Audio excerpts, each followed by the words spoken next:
नमस्कार, spread piece channel में आपका स्वागत है। आज सुनिए इस्मत चुगताई की लिखी कहानी जवानी। जब लोहे के चने छप चुके तो खुदा खुदा करके जवानी बुखार की तरह चढ़नी शुरू हुई। रग रग से बहती आग का दरिया उमड़ पड़ा। अल्हड़ चाल, नशे में गर्क, शबाब में मस्त, मगर उसके साथ साथ कुल पाजामे इतने छोटे हो गए कि बालिश्त बालिश्त भर नेफा डालने पर भी अटंगे ही रहे। खैर, उसका तो एक बेहतरीन इलाज है कि कंधे जरा आगे ढलकाकर जरा सा घुटनों में झोल दे दिया जाए। हाँ, जरा चाल कंगारू से मिलने लगेगी। बाल हैं कि काबू ही में नहीं, लटें फिसली पड़ती हैं, बाल बहे जाते और मांग तो गायब। अगर मां 8वीं रोज कड़वा तेल छोड़कर मेंढियां न बांधी तो जिंदगी अजीरन हो जाए। गो मुंह लिए कंगूरों के तबाक की तरह मूड़ा मूड़ा लगने लगता है, पर बालों से तो जान छूट जाती है, जैसे किसी ने सरघोट के बालों के बाल ही से नजात दिला दी। न जाने ये में फूले फूले बाल गर्दन पर छोड़ के कैसे जीती हैं। और पांव तो जैसे फावड़ा, क्या जल्दी जल्दी बढ़ रहा है। अगर ऐसी रफ्तार से बढ़ा तो सिल बराबर हो जाएगा। अंगूठा जैसे कछुए का सर। और भी थीं बहुत सी बातें जो अकेले में बैठकर जन्नों को सताती। आईने में नाक देख के तो बस कै आने लगती। ये डबल निगोड़ा जैसे खूंटा। शज्जो की शादी हुई तो ये बड़ी सी नथुनी पहने थी उसने, क्या प्यारी सी नाक है, गुड़िया जैसी। और जन्नों के खूंटे पर तो नथुनी भी शर्मा जाएगी। जब उसकी शादी होगी तो बिजली गिरे ऐसी नाक पर, उसने सोचा। इस पर शबराती भैया आए थे, कैसे गौर से उसका मुंह तक रहे थे। भला इन्होंने काहे को ऐसी नाक कहीं देखी होगी।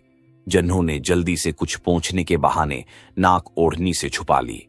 शबराती भैया झेंप गए, समझे होंगे बिगड़ जाएगी ये। एक काश वो सुलोचना होती या माधुरी का कज्जन ही सही। अल्लाह मियाँ का उसमें क्या जाता, कुछ टोटा तो आ न जाता उनके कह जाने में। अगर जरा वो गोरी ही होती और कामचोर कारीगर जरा ध्यान से उसे ढंग का बनाते तो क्या हाथ सड़ जाते उनके। वो आंखें बंद करके बहुत से फरिश्तों को खटाखट इंसानी पैकर गढ़ते देखती। काश वो घड़ी जा रही थी तो फरिश्ता की बगल में फोड़ा ना निकला होता। बापू के जब फोड़ा निकला था तो 1.5 महीना की खाट घोड़ी थी और खुरपियां तक न हिलाई थी। उसका ख्याल मां की तरफ भटक गया। खपरेल में न जाने दिन में कै घंटे ऐंठती। पिछले चंद महीने से उसका पेट निहायत खौफनाक चाल से बढ़ रहा था। वो खूब जानती थी कि ये फूलना खाली अज इल्लत नहीं। जब कभी मां पर यह वबाल छा जाता है, एक आध बहन या भाई रात भर रें करने और उसके कूल्हे पर रोने को आन मौजूद होता है। मक्खियां बस दोपहर को सताती हैं, इस कान से उड़ाओ दूसरे पर आन मरे। वहां से उड़ी तो नाक में तनतनाए, वहां से नोचा तो आंख के कोए में घुस जाती है।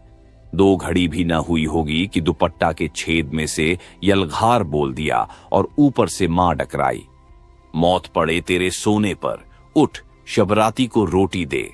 गर्दन पर से मैल की बत्तियां छुटाती छींके की तरफ चली। बाहर पत्थर पर शबराती भैया लाल चार खाने का अंगोछा खींच रहे थे।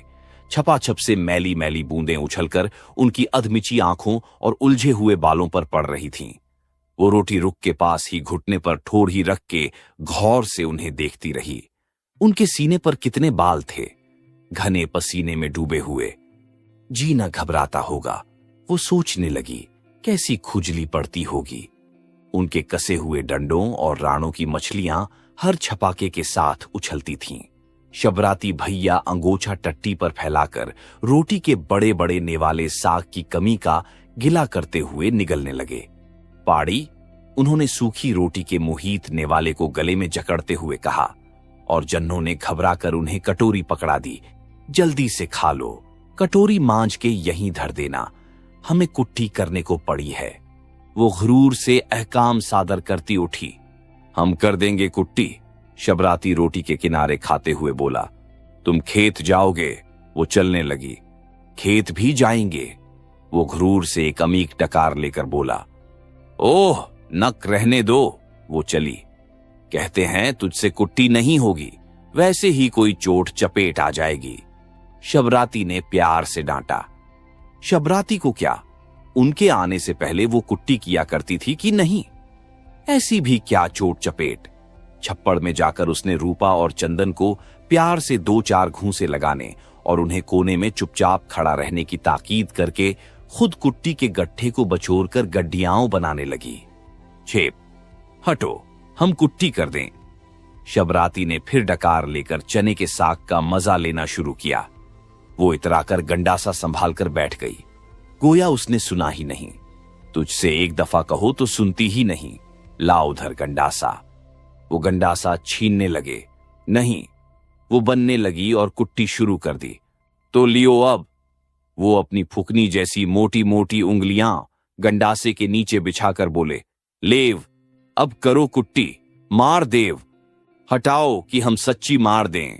वो गंडासा तौल के बोली, जैसे सचमुच मार ही तो देती। मार, तेरे कलेजा में बूता हो तो मार देख। और जो वो मार ही देती, कचर कचर सारी उंगलियां पिस जाती। ये क्या बात थी, कोई जबरदस्ती थी उनकी? अब मारती क्यों नहीं? शबराती भैया ने आंखें झपकाईं और उनका मूंछों वाला मोटा सा होंठ दूर तक फैल गया। गंडासा छीन लिया गया और जन्नो खिसिया गई। न जाने उसके सख्त और खुदरे हाथों को इस वक्त क्या हो गया, किस कदर छोटे और नर्म मालूम देने लगे। उसे मालूम हो गया कि सीने पर पसीना में डूबे हुए घने बालों से जी क्यों नहीं घबराता और फूकनी जैसी उंगलियां कैसी फुर्तीली होती हैं। जन्नों का बस चलता तो वो उनके भूखे कुत्तों को अपनी बोटियां भी खिला देती। मगर कितना खाते थे उसके जरा जरा से बहन भाई।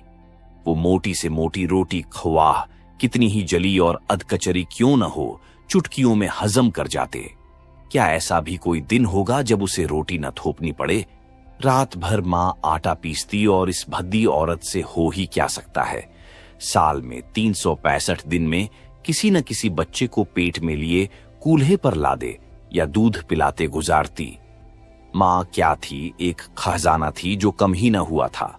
कितने ही कीड़े उसने नालियों में कुश्ती लड़ने और घलाजत फैलाने के लिए तैयार कर लिए थे, पर वैसी ही ढेर का ढेर रखी थी। आखिर वो दिन भी आ गया जबकि रात के ठीक 12 बजे मां ने भैंस की तरह डकराना शुरू किया। मोहल्ला की कुल मुअज्जिज बीवियां ठीकरे और हांडियों में बदबूदार चीजें लेकर इधर से उधर दौड़ने लगीं। मोटी दोहर को बछड़े की रस्सी की मदद से खपरेल के कोने में तानकर मां लिटा दी गई। बच्चों ने मिनमिनाना शुरू किया और आने वाले से बड़ा बच्चा पछाड़े खाकर गिरने लगा।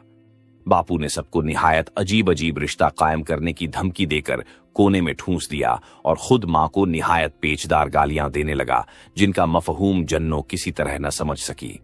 शबराती भैया 2-1 गालियां, जूं वगैरह को देकर भैंसों वाले छप्पर में जा पड़े, पर जन्नो मां की चिंगाड़ें सुनती रही।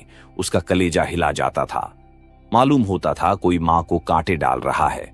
औरतें न जाने उस पर्दे के पीछे उसके संग क्या बेजा हरकत कर रही थीं। जन्नू को ऐसा मालूम हो रहा था कि जैसे मां का सारा दुख वही उठा रही है, गोया वही चीख रही है, और एक नामालूम दुख की थकन से वाकई वो रोने लगी। सुबह को वो एक सुर्ख गोश्त के लोथड़े को गूदड़ में रखा देखकर कुतई फैसला न कर सकी कि इस मुसीबत और दुख का माकूल सिला है या नहीं जो मां ने गुज़श्ता शब झेला था।